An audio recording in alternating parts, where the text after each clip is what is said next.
Mga kaamats, ngayon andito tayo sa Barangay San Nicolas para i-check ang ating mga gulayan sa paaralan. Ano ba yun?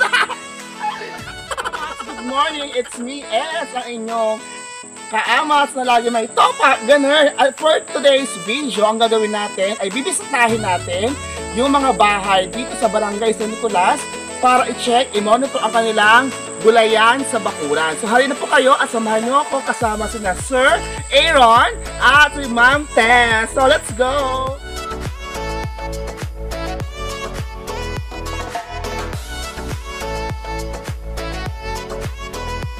So kahit holiday ngayon, syempre kailangan natin maging productive. Kaya naman, samahan nyo ako. Naglalakad pa din ako papunta sa barangay.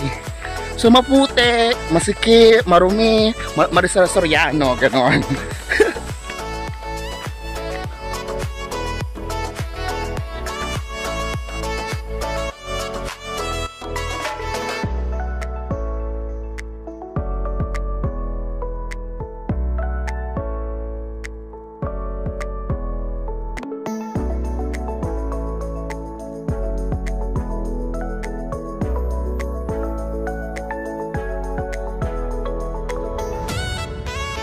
So, andito kami ngayon sa Barangay San Nicolas Pade, kung saan ito ang way of transportation, ang sinaunang kalabaw. Sa pinakabundok. So, mamtas tayo na. Okay, so, hawak sir, para tayo, malayo pa po ang aming pupuntahan. O, tayo na.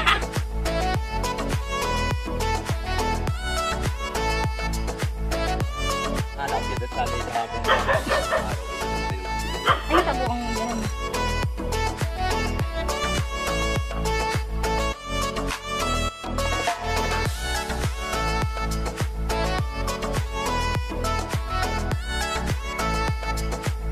Hi! So ngayon ay kasalukuyan pala kami nagbabahay-bahay para sa gulayan sa bakuran.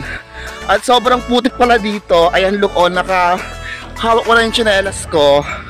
Ipapakita ko sa inyo yung daan. Wait lang. So ito yung daan na sobrang putik.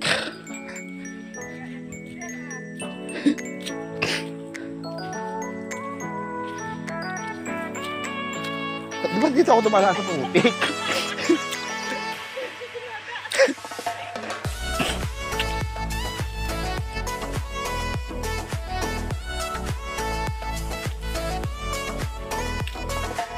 So ayan po si Ma'am Tess, nakayapak na po siya.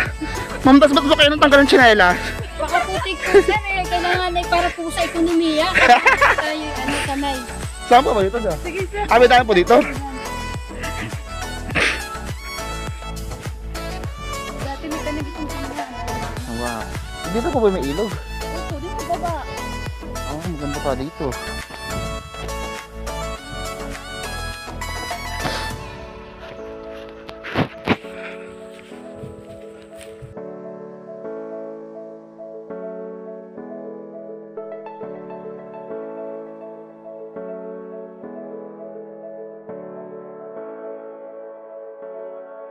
Ayan, so ito naman yung pangatlong bahay na pinuntahan namin dito sa Barangay Nicolas, kung saan makikita natin yung gulayan sa kanilang bakuran. At makikita nyo sa aking likuran ang mga talong. O, alam nyo yan, favorite nyo yung talong. Ayan, so napakalaki ng talong. Sobrang laki. Wait lang, papakita ko sa inyo yung talong.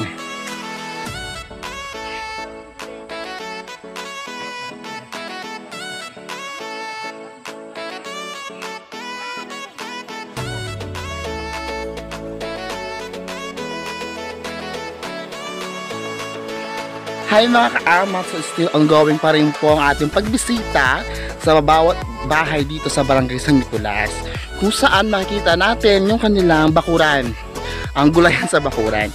So napaka lamig, maputik, at saka sobrang daming puno. So ayan, para ako nasa gubat talaga. Okay, so tara na po ulit, lalakad tayo ng malayo. Grabe, hindi ko na-expect na ganito pala siya ka-putik, kalayo, pero it's very fine, like the Philippines, you know. Ayan, so andito kami ngayon sa ilog, kung saan maghugas kami ng tsinelas. Magpapahinga kami kasi dalawang ilog po aming tatawidin. Okay? Wait lang. Saka naghugas. Go. Bawal pala ako sa hiking. Ayan, sugasan natin yung ating tsinelas sa pakaputi.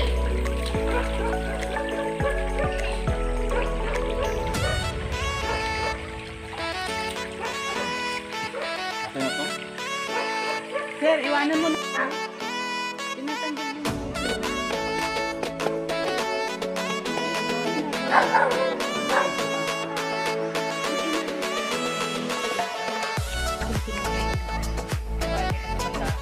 So mga to, ano pa masasabi nyo sa gulayan? Kaya interviewin ko. Okay, sa inyo ba yung pananim yan? Oh, sila po may-ari. Kay Nicole, kay Nicole. Nicole, sa inyo ba yung tanim? Kawin ka naman sa camera, kawin ka sa vlog ko, dali. Ayan, so mayain sila, mayain. So itong lupang ito yung sa akin to. Pag-aari ko yan. After many walks, ayan, narating na natin ang ating pupuntahan. Napakadaming mustasa. Ayan, tsaka talong. Yung lupa yun sa akin. Ano yun? Ano yun? Ayun pa. Ayan. So lahat ng lupa yun sa akin. Kasama ko yung mga kalaro ko. Ito si Michelle. Tapos si Mark. Tapos ito si Cassandra. Cassandra, huwag kang tumakbo. Ayan. So mga kalaro ko sila. So tago-taguan tayo. Ha? Ikaw taya. Hanapin mo ako. Dali. Okay, so I got a nahaw. The national live. Basta kung basta bahala kayo kung may S or wala.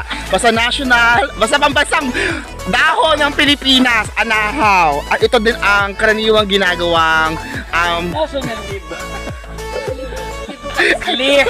Singular leave. ay madami na left.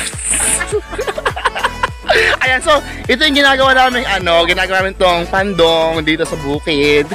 So, ito po si Tatay Roger Grabe, ang may-ari ng gulayan sa Bakuran. So, kanya po i-share ang kanya experience sa pagtatanim. Ayan. Ako si Roger na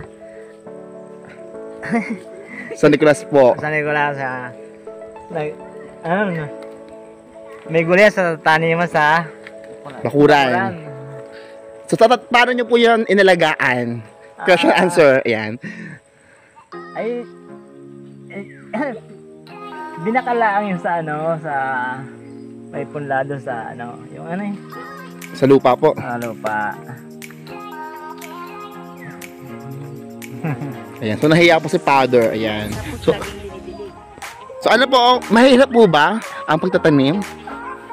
Ay, medyo mahirap din. Kaya lang, pag maganda na, wala din hirap na nangyayari. Yes. So, kumbaga sa simula lang ang mahirap.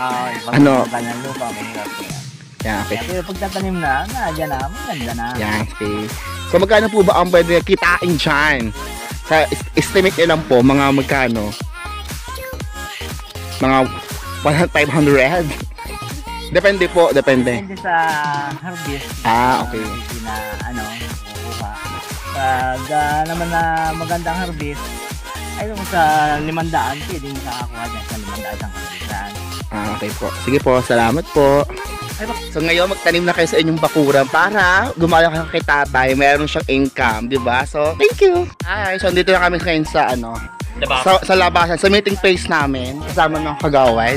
Kagawad baka naman. Napagod kami, short lang. Ayan, so ito yung mga kasama ko, mga coffee chairs ko. Ayan. Tapos ito yung nangyari sa paa ko. Ayan, papakita ko sa inyo, wait.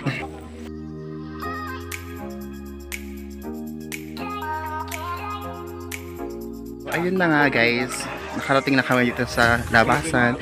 Pauwi na kami din sa amin. At sobrang napagod ako, naputikan ako, but enjoy ako. So update ko na lang kayo kapag nakauwi na ako. So stay lang kayo dyan. Ayan, so nakasakay na ako sa tricycle, pauwi na kami. Natapos na kami sa pagbisita sa gulayan, sa bakuran dito sa Barangay San Nicolas. Ayan, so sobrang saya na experience ko kasi it's my first time to experience that kind of matter, ganyan. So sana nagustuhan nyo itong vlog ko. Okay, go. Sige po. Yan, go. Magandang umaga po sa inyo. Ako po ay muna nagamas, tapos po ay ako po ay nagpatik. Pagkapatik po ay akin po ginanong yung lupa. Tapos po nung nagtanim na po ako ng talong at pizza. Okay, so asan po ang talong at texture na pantanin nyo? Ayan po sir, oh. Ayan, ang kanyang mga punla. At ito ang kanyang talong. Asan ang tanong asawa mo? Ay, nakadikit po yun. Ayan. So, Nasa-school po, sir. anong maipapayo mo sa mga nais maghalaman sa kanilang bakuran? Kayo po ay magamas na hapa pong maaga pa at ngayon po ay mahal po ang mga gulay. Yes. At yun lang po. Okay. May gulay na po, may pambinta pa. Okay, so maraming salamat po. Hi mga kaamat. So ngayon na nga, kakauwi ko lang from Barangay San Nicolas at sobrang nag-enjoy at naging masaya yung pagpunta ko doon para bumisita sa mga gulayan, sa bakuran, sa bawat tahanan doon. So super saya na experience tayo. So kung nakaabot ka sa portion or sa part ng video ito, huwag mo kalimutan mag-like, mag-share at mag-subscribe para like ka updated sa aking mga ganap sa buhay. So muli ako ito, si Eds, ang inyong kamats. So maraming salamat. Happy holidays, happy weekend. Mwah!